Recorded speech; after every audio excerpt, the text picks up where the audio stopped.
And we need to remember that education is an emergency. The children are waiting for us. We don't have the opportunity to take 5 years to plan and implement. It's today, it's tomorrow. And the longer we take, we lose the next generation. Oh, I'm amazed every year. Every year it amazes me to see how we've grown. My first fall staff was actually in the banquet room of Chowder Pot, which maybe fit 300-400 people. That was about it. So the proverb, it takes a village to raise a child, I took that seriously, which means that my home environment, educational environments, community environments, all had to be in an alignment. My daughter's been a student at River Street for over 15 years. So the arc of her progress has been tremendous. She started out nonverbal, unable to use the restroom independently, and these were things that we hadn't seen until she came to River Street. You know, we were talking about the pandemic, the amount of work that went into making sure that our students had what they need to be able to learn remotely. To be able to have what they need to meet their nutrition needs, just their emotional well-being. The connection between our staff and the students and the families is just, it's a bond that's unbreakable. And there's such a deep care and love for the people that we serve.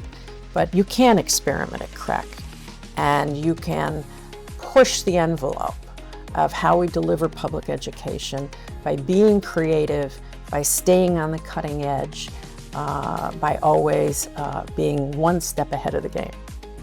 What excites me most is I feel the commitment. I feel the commitment with being in this energy of CREC. I see the commitment, and that's exciting. One, we've done so much, okay, but not enough. The job's not done. I believe it was about 4 or 5 years ago. What stood out was just how amazing, you know, the kids were, the CREC supervisors that were working with the kids, just the professionalism. It's been a positive experience from the beginning. It's a place that just offers opportunities for families who need kids in a special needs program like River Street, or Soundbridge, or Polaris, or for families who are looking for a magnet school experience. Well, I think about some of the students who've gone through the program and how well they're doing now.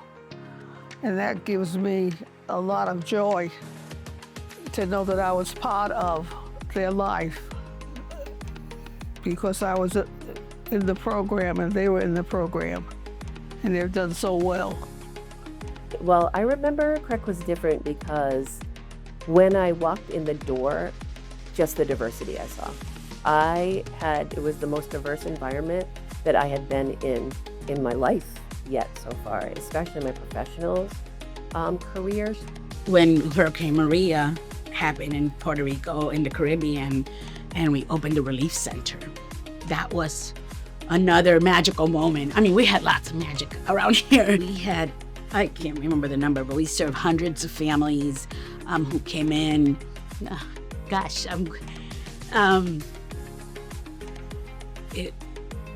It was something else. I think what CREC has done today that maybe could not have been imagined back in 1993 when I first met John Allison was